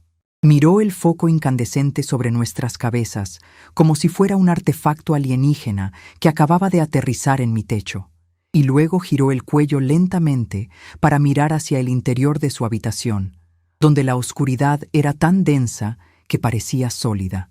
Su cerebro, mal acostumbrado a que los problemas se resolvieran deslizando un dedo sobre una pantalla de cristal, no lograba procesar la desconexión física de la realidad. «¿Qué hiciste?», susurró, y la voz le tembló, despojada por completo de la arrogancia ensordecedora con la que había exigido su cena la noche anterior. «Yo no hice nada, Julián. Yo simplemente dejé de sostener lo que no me corresponde», respondí, manteniendo mi postura tan recta y firme como una columna de acero fundido. «El circuito de tu habitación está aislado. La energía de esta casa fluye por donde debe, hacia quienes aportan algo para pagarla». Sabía perfectamente que los hombres como él son como los muros de Tablaroca. Suenan huecos cuando los golpeas y se desmoronan ante la primera señal de humedad. «Eres una vieja demente y resentida», gritó, escupiendo las palabras con tanta fuerza que sentí la vibración en el aire. «Desconectaste los cables. Me estás saboteando a propósito para que fracase. ¿Dónde está el tablero eléctrico? Voy a arreglarlo yo mismo». Su mirada frenética escaneó las paredes del pasillo y se detuvo en el espejo decorativo con marco de madera. Lo arrancó de su clavo con un tirón violento, dejándolo caer sobre la alfombra, sin importarle si el cristal se hacía pedazos, y abrió la portezuela de chapa metálica gris con un golpe seco de su mano abierta. Me crucé de brazos y me apoyé ligeramente contra el marco de la puerta de la cocina, dispuesta a observar el espectáculo de su propia incompetencia. Julián se paró frente al tablero de distribución eléctrica, respirando por la boca, con los ojos muy abiertos. Vio la fila ordenada de interruptores termomagnéticos y las pequeñas etiquetas escritas con la caligrafía perfecta de Ernesto. Su dedo índice, tembloroso y torpe, encontró el interruptor que decía «Dormitorio principal». Estaba en la posición de apagado. Con una sonrisa torcida de triunfo prematuro, Julián empujó la palanca de plástico hacia arriba. Se escuchó el clic mecánico habitual, pero la oscuridad en su habitación no se disipó. Su computadora portátil no emitió el pitido de carga. La lámpara de su mesa de noche siguió muerta. Julián frunció el ceño. Volvió a bajar la palanca y la subió de nuevo. Clic. Nada. Lo hizo una tercera vez, aplicando más fuerza, como si la violencia física pudiera obligar a los electrones a fluir por un camino que ya no existía. Clic. Nada de nada. ¡Maldita sea!, rugió, golpeando la caja metálica con el puño cerrado. El impacto resonó en el pasillo, pero lo único que logró fue lastimarse los nudillos. Se llevó la mano a la boca, siseando de dolor, y se giró hacia mí con los ojos inyectados en sangre. «Rompiste la llave, fundiste el sistema, voy a desarmar esta porquería». Segundos después, volvió a salir al pasillo sosteniendo un cuchillo de untar mantequilla, uno viejo con el mango de metal macizo. Su intención era evidente y ridícula a partes iguales. Quería usar la punta plana del cuchillo para desenroscar el panel frontal del tablero eléctrico. «Detente ahí mismo, Julián», le advertí. Mi voz no se elevó ni un solo decibelio, pero tenía la densidad del plomo. La corriente alterna de esta casa no negocia con emprendedores digitales. No le importan tus reuniones de negocios ni tu ego herido. Si metes ese cuchillo de metal en el tablero sin saber qué cable estás tocando, la fase viva te va a atravesar el brazo derecho, te va a paralizar el diafragma y te va a detener el corazón antes de que caigas al suelo. Y te aseguro que no pienso ensuciarme las manos dándote reanimación cardiopulmonar. Su ignorancia técnica era su mayor debilidad, y el miedo instintivo a la muerte superó a su necesidad de tener internet. Dejó caer el cuchillo sobre la alfombra con un ruido sordo. Sus hombros se desplomaron. La fachada de hombre de negocios implacable se estaba cayendo a pedazos, revelando al niño asustado y hambriento que vivía debajo. Llevaba casi 24 horas sin consumir sus alimentos de lujo, sin jugar sus videojuegos, sin recibir la validación constante de sus pantallas brillantes. Su estructura estaba cediendo por fatiga del material. El timbre de la puerta principal sonó de repente, un zumbido eléctrico y agudo que cortó la tensión del pasillo como una navaja. Julián levantó la cabeza de golpe, como un perro hambriento que escucha el sonido de un plato de metal. Un destello de esperanza enferma brilló en sus ojos. Me apartó de un empujón torpe y corrió hacia la entrada de la casa, quitando el cerrojo con manos temblorosas. Abrió la puerta de madera pesada hacia adentro. En el umbral estaba parado un muchacho de no más de 19 años. Llevaba un casco de motocicleta levantado sobre la frente, una chaqueta impermeable de color rojo brillante con el logotipo de una aplicación de entregas a domicilio, y sostenía en sus manos una gran bolsa de papel marrón que desprendía un olor penetrante, salado y grasiento, a pollo frito y papas condimentadas. Julián había usado los últimos megabytes de su conexión en el café público para pedir comida. Y conociendo su modus operandi parasitario, era obvio que había seleccionado la opción de pago en efectivo al recibir el pedido, apostando cobardemente a que Mariana ya habría llegado a casa para abrir su propia billetera y salvarlo de la inanición. «Buenas noches. Pedido a nombre de Julián», dijo el muchacho, leyendo la pantalla de su propio teléfono celular, ajeno a la Guerra Fría que se libraba en el interior de nuestra casa. «Son 22,50, señor. Exactos, por favor, que ando corto de cambio». «Políticas de la empresa», dijo el muchacho, endureciendo el tono de voz y afirmando el agarre sobre la bolsa humeante. Julián parpadeó, pasando saliva con dificultad. Se palpó los bolsillos vacíos de sus pantalones cortos, de forma teatral, fingiendo una sorpresa que no engañaba a nadie. Miró por encima del hombro del muchacho hacia la calle oscura, buscando el auto de Mariana, pero la acera estaba vacía. Luego, giró la cabeza hacia mí. Estaba de pie en el pasillo, a 3 metros de distancia, observando la escena con la misma neutralidad con la que se observa un experimento de física en un laboratorio escolar. «Suegra», empezó a decir, y su voz adoptó instantáneamente ese tono meloso y suplicante que me revolvía el estómago. «Suegra, por favor, Mariana debe estar atrapada en el tráfico. Préstame un billete de 21 monedas. Te juro que mañana a primera hora bajo al cajero y te lo devuelvo con intereses. No he comido nada en todo el día, me va a dar una baja de azúcar y me voy a desmayar aquí mismo». No tengo efectivo en la casa, Julián, respondí, pronunciando cada sílaba con una claridad absoluta, asegurándome de que el muchacho de la motocicleta también me escuchara. Y si lo tuviera, no lo usaría para financiar tu arrogancia. El guiso de carne que tiraste ayer al suelo costaba mucho menos que ese pollo frito, y estaba pagado con mi trabajo. Si tienes hambre, te sugiero que busques entre los vidrios rotos que tiraste a la basura. Soy el padre de tu nieto. Me estás matando de hambre por puro capricho de anciana amargada. Sin decir una palabra más, dio media vuelta, bajó la visera de su casco y caminó de regreso a su motocicleta estacionada en la acera, llevándose consigo el olor a comida caliente. Julián se quedó petrificado en el marco de la puerta, viendo cómo las luces rojas traseras de la motocicleta se alejaban por la calle hasta desaparecer en la esquina. Su salvación calórica se había esfumado por completo. Cerró la puerta principal empujándola con ambas manos. Apoyó la frente sudorosa contra la madera fría y dejó escapar un gemido ahogado, un sonido patético y agudo que rebotó en las paredes del pasillo, mientras lo observaba derrumbarse lentamente contra la puerta, deslizándose hasta quedar sentado en el suelo con las rodillas encogidas contra el pecho. Un recuerdo se abrió paso en mi mente con la fuerza de un martillazo. Fue una escena que presencié hace casi 4 años, un martes por la tarde, cuando ellos apenas llevaban unos meses viviendo bajo mi techo después de su primer desastre financiero. Era un detalle menor, un incidente que Mariana había intentado borrar de su propia memoria, pero que yo había archivado en mi mente como una prueba irrefutable de la verdadera naturaleza de mi yerno. Mariana había cobrado su primer bono de productividad en la agencia de viajes. Con una parte de ese dinero extra, había comprado una pequeña lámpara de mesa de cerámica artesanal, pintada a mano con motivos de hojas verdes y flores azules. Era un objeto delicado, hermoso y, sobre todo, suyo. La había colocado con orgullo sobre la mesa de centro de la sala, conectándola con cuidado para que iluminara el rincón donde solía sentarse a leer. Esa misma tarde, Julián salió de su habitación para ir a la cocina a buscar hielo. Yo estaba doblando toallas limpias en el pasillo y lo vi claramente. Vio la lámpara nueva. Se detuvo. La evaluó con una mirada cargada de un desprecio silencioso e inexplicable. No le gustaba que Mariana tuviera cosas propias que él no hubiera autorizado. No soportaba que el dinero se gastara en algo que no fuera su comodidad directa.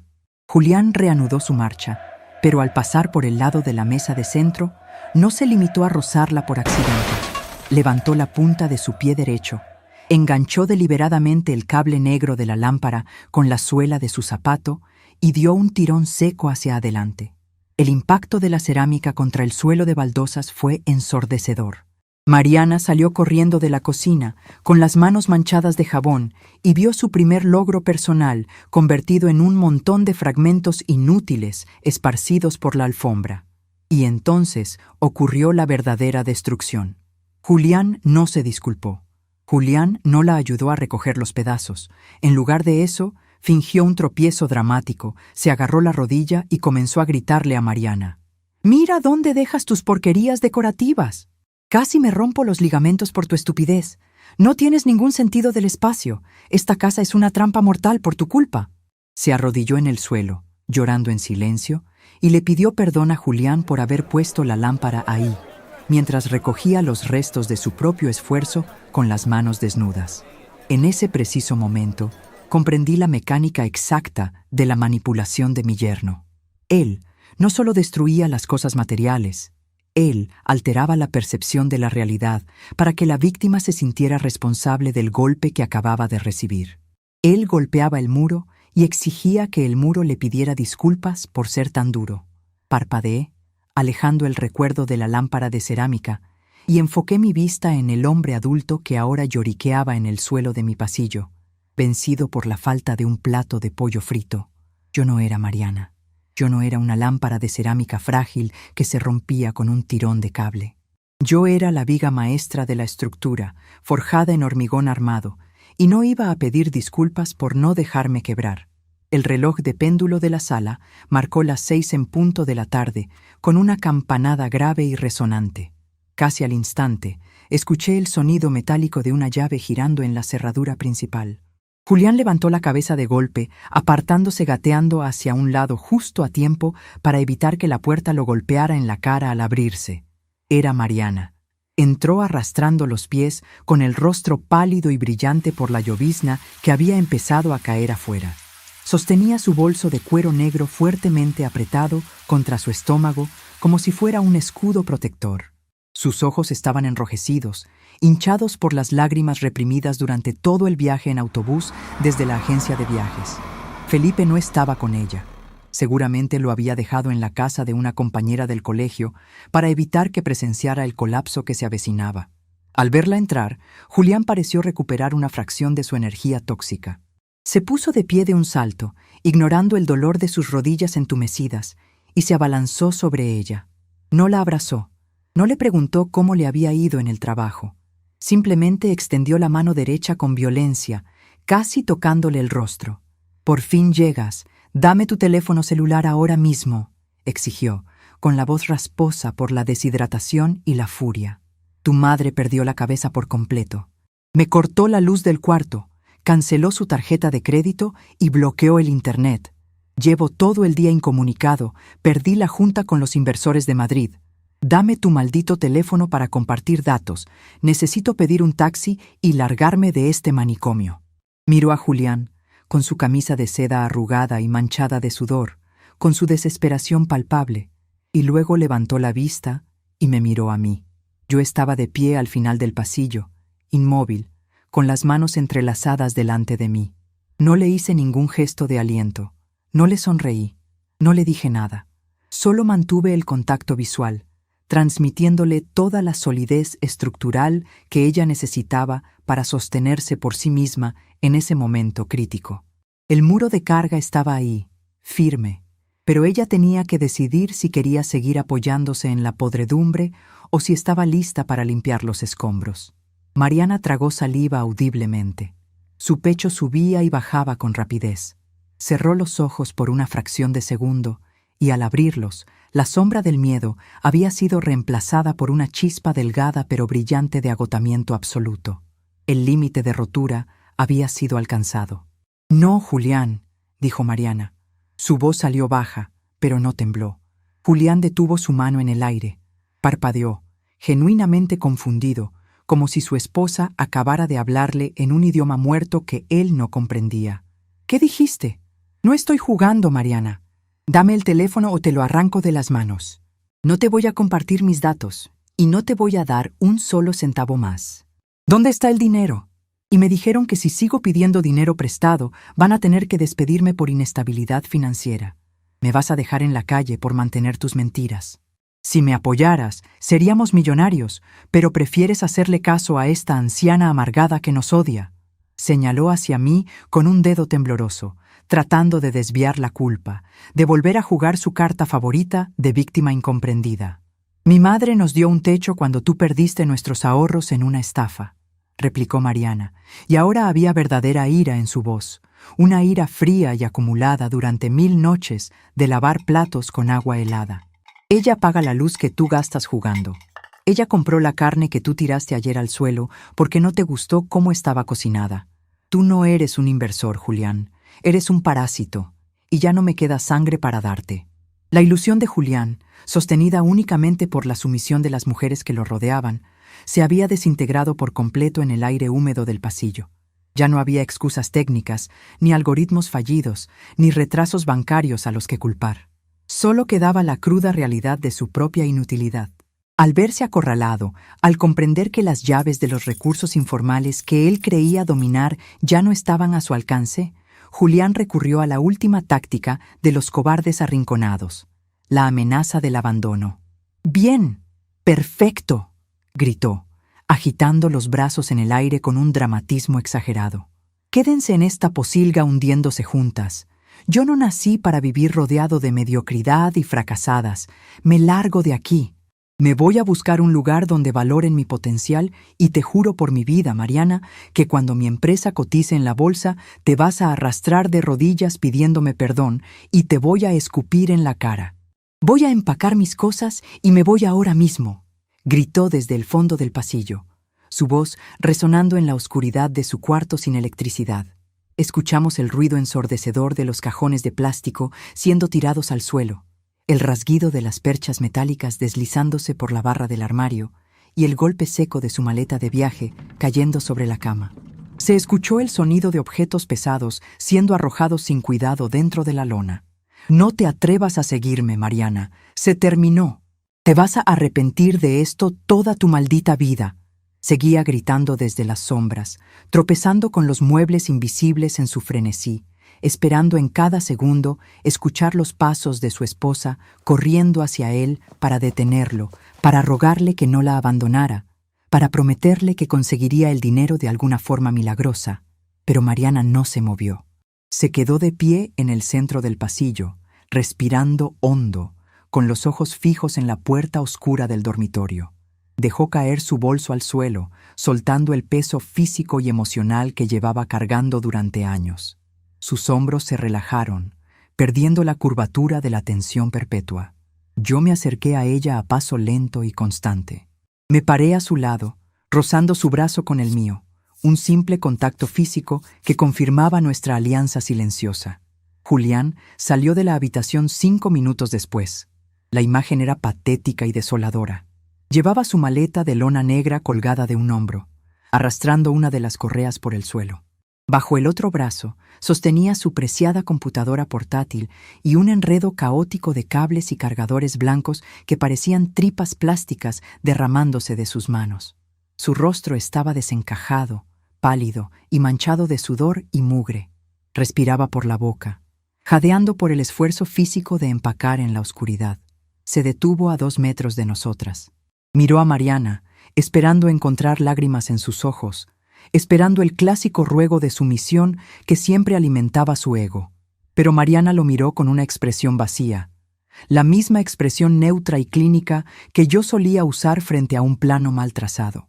Era la mirada de alguien que finalmente ve las cosas exactamente como son, sin los filtros del miedo o la esperanza vana. Al darse cuenta de que no habría ruegos, ni disculpas, ni dinero, la mandíbula de Julián tembló.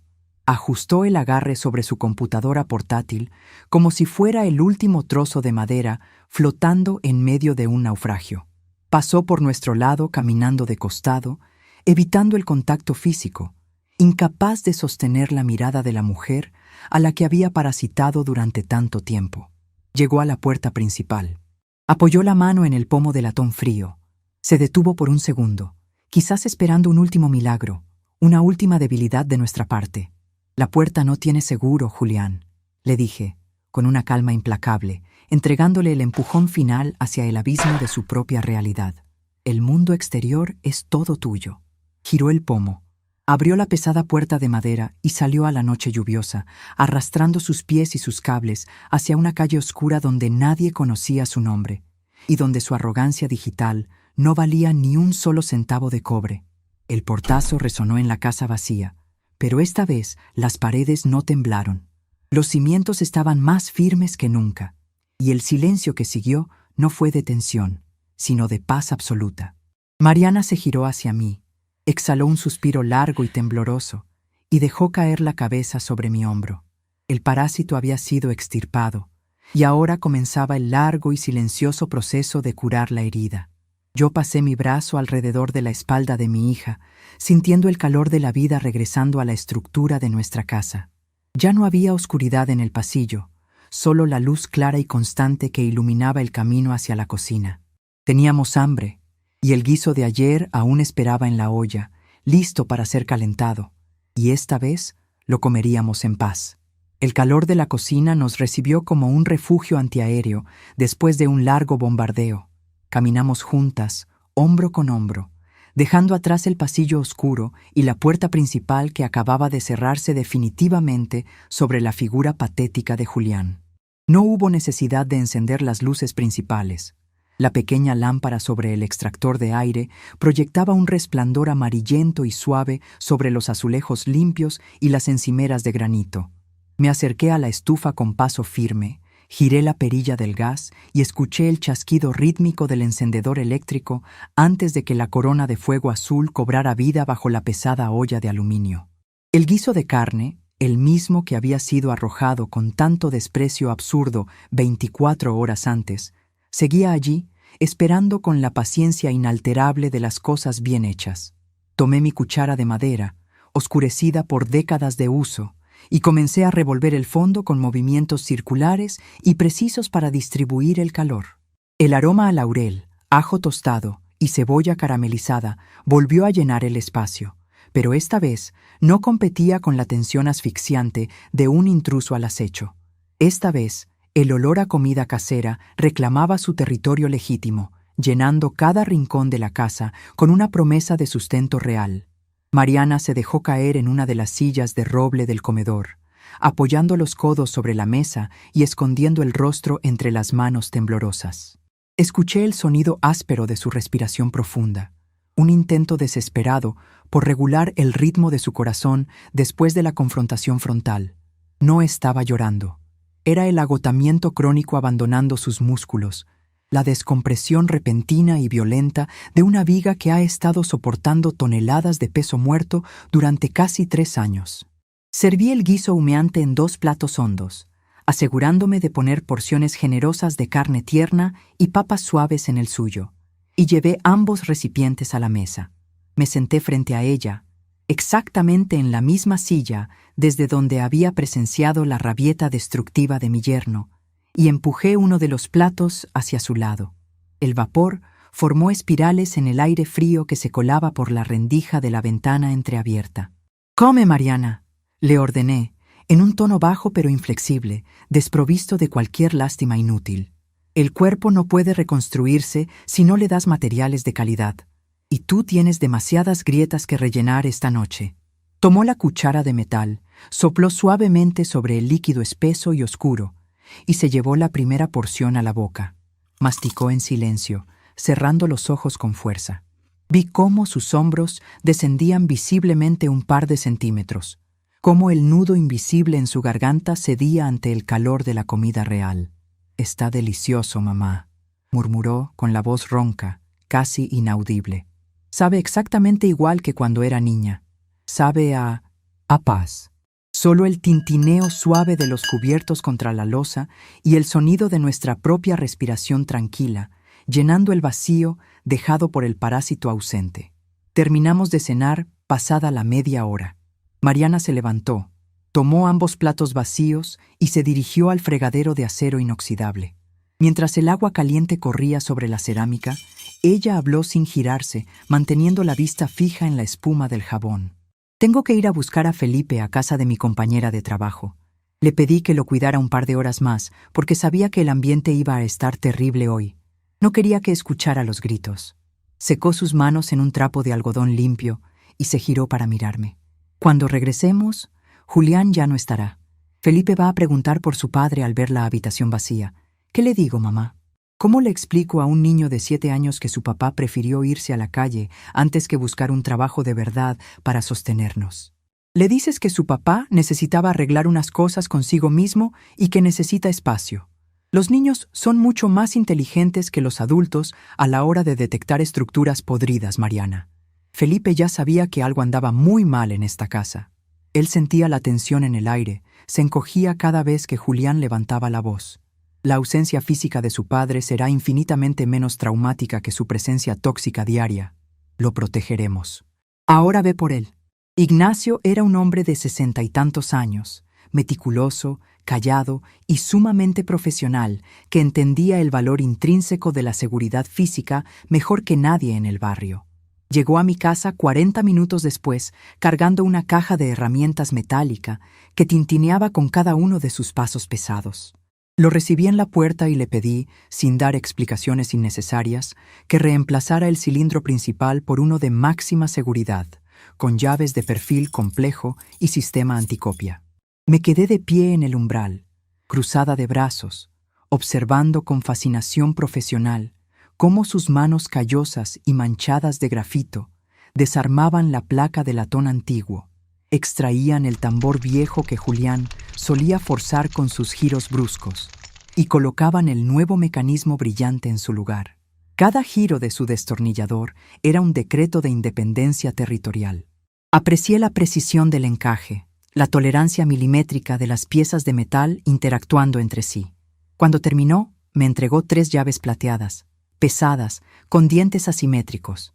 Le pagué en efectivo, le agradecí su rapidez silenciosa y cerré la puerta principal, girando la llave 2 veces desde adentro.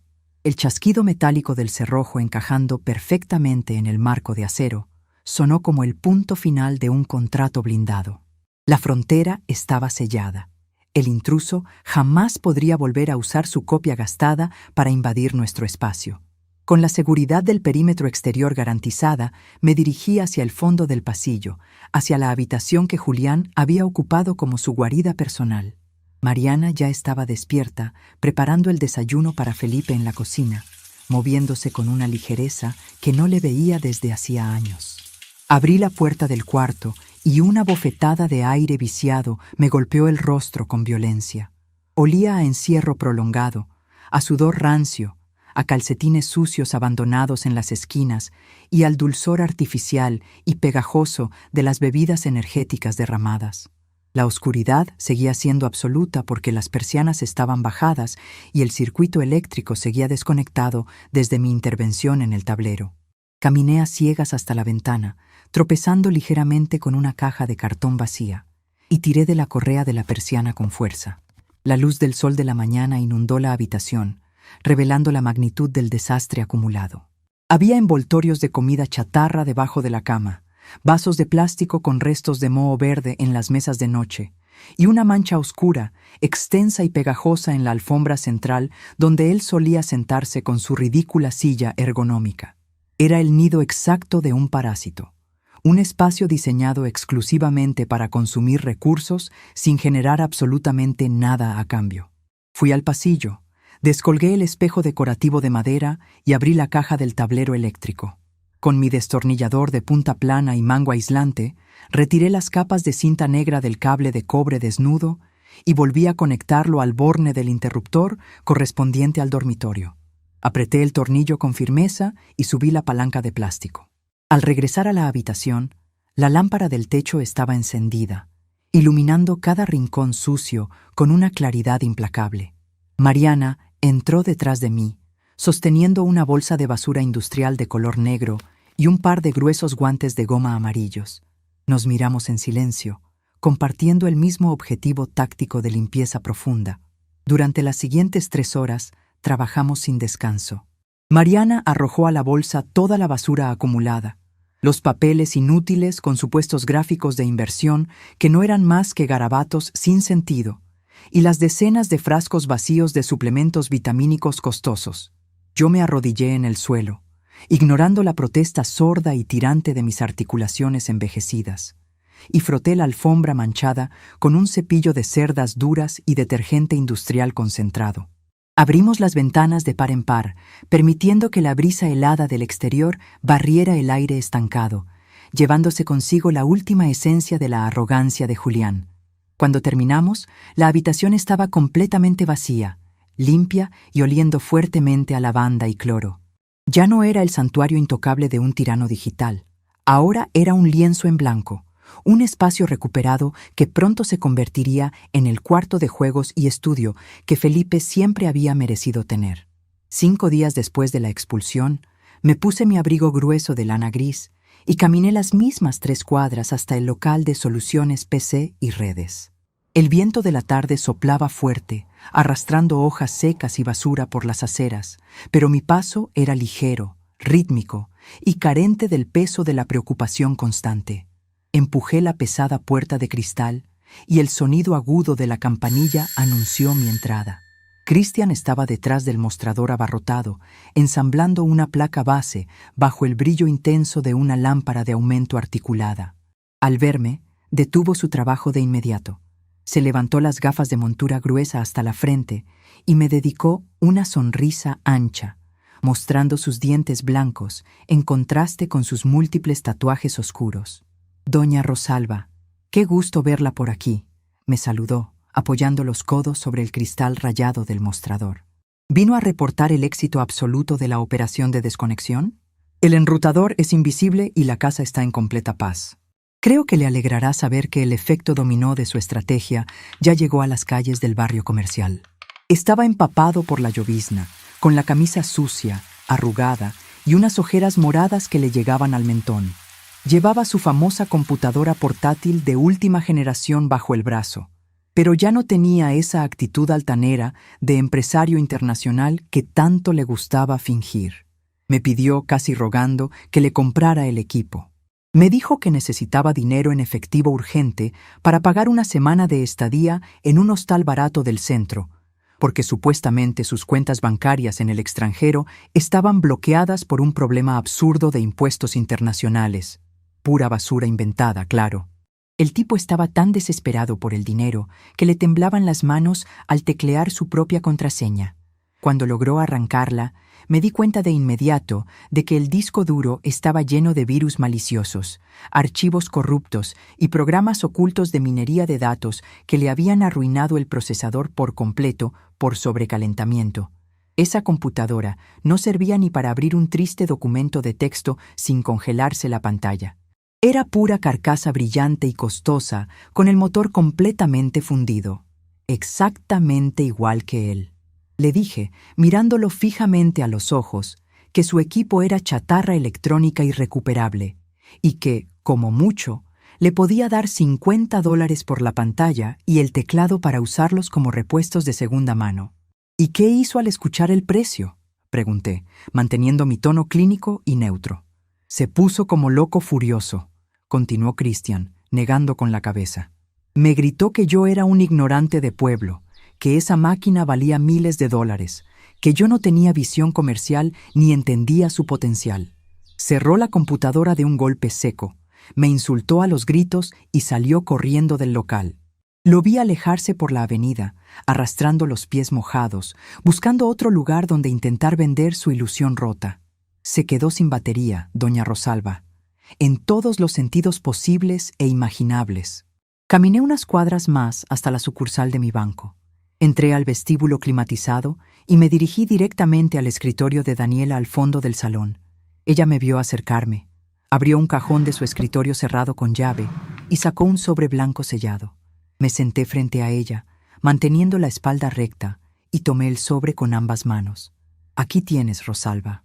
Plástico nuevo, numeración completamente diferente, códigos de seguridad renovados y un chip de última generación, me explicó Daniela, bajando la voz en un tono sumamente confidencial, inclinándose hacia adelante.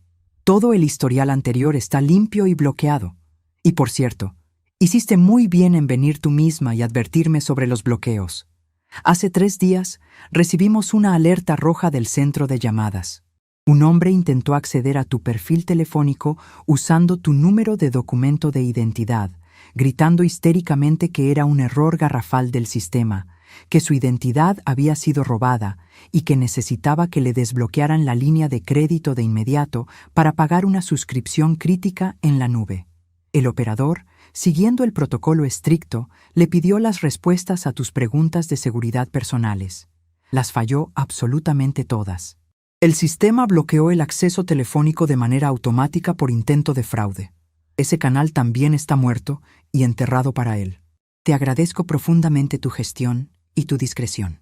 Los meses pasaron con una lentitud sanadora, y con ellos, la dinámica interna de mi casa se transformó por completo, curándose de adentro hacia afuera como un hueso fuerte que suelda correctamente después de una fractura expuesta. La ausencia de Julián no dejó un vacío doloroso, sino un espacio vital inmenso y luminoso que rápidamente llenamos con normalidad y rutinas saludables. Mariana fue la primera en mostrar los signos físicos evidentes de la reconstrucción. Sin la carga aplastante de mantener la mentira diaria de su marido, sin el estrés agobiante de financiar sus caprichos tecnológicos y sin el miedo constante a sus explosiones de ira por pequeñeces, su rostro recuperó el color natural. Empezó a dormir 8 horas seguidas sin sobresaltos. Su cabello dejó de caerse.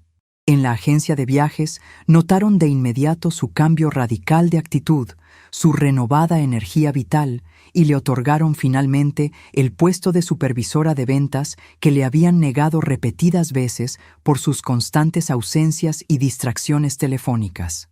Con su primer sueldo aumentado, no compró lámparas frágiles ni adornos inútiles para impresionar a nadie. Contrató a un pintor profesional para que renovara las paredes del salón, cubriendo con pintura blanca brillante las manchas oscuras y los roces que la frustración física de Julián había dejado marcados en el yeso. La casa volvió a oler a pintura fresca, a madera limpia, a un hogar diseñado meticulosamente para la resistencia y el confort de sus verdaderos habitantes. Felipe, por su parte, experimentó una expansión territorial absoluta y gozosa. Sin la amenaza perpetua de los gritos exigiendo silencio para juntas imaginarias con Europa, mi nieto comenzó a correr libremente por el pasillo, a jugar con sus camiones de plástico pesado sobre la alfombra del salón, a reír a carcajadas sin taparse la boca mientras miraba sus dibujos animados en el televisor. Recuperó su derecho inalienable a ser un niño ruidoso, torpe y feliz. La habitación vacía del fondo fue equipada con un escritorio pequeño, estantes sólidos de madera para sus cuadernos escolares y una alfombra colorida. Yo misma tracé los planos detallados para un librero a medida que un carpintero del barrio construyó e instaló bajo mi supervisión estricta. Ver a Felipe sentado allí, dibujando sus monstruos bajo la luz natural que entraba por la ventana limpia, era la confirmación diaria de que mi decisión de demoler la línea de crédito había salvado el futuro entero de la estructura familiar. Es una tarde de domingo, casi idéntica en temperatura a aquella en la que tomé la decisión irrevocable de cortar los suministros. La lluvia fina y constante golpea contra el cristal de la ventana de la cocina, trazando líneas diagonales perfectas que resbalan hacia el marco de aluminio. Estoy de pie frente a la estufa, ajustando el fuego bajo la pesada olla. El burbujeo espeso del guiso de carne vuelve a llenar el espacio con su ritmo reconfortante. Felipe está sentado a la mesa del comedor, en la silla de roble que solía ocupar Ernesto, con las manos pequeñas manchadas de harina, ayudándome a amasar con torpeza adorables bollos de pan casero. Mariana entra a la cocina con paso ligero, se acerca a la estufa y respira profundamente el aroma del laurel y el ajo. Me mira y sonríe, una sonrisa amplia, descansada y profundamente real. Tomo la cuchara de madera, revuelvo el fondo para evitar que las papas se peguen al metal y miro hacia el rincón exacto del suelo de cerámica donde el plato de loza blanca se hizo añicos meses atrás. El piso está impecable, brillante, sin una sola marca del impacto violento. Todo el peso muerto desapareció sin dejar rastro, y los cimientos de mi casa, sólidos, invisibles y eternamente silenciosos, siguen sosteniendo intacto el techo sobre nuestras cabezas.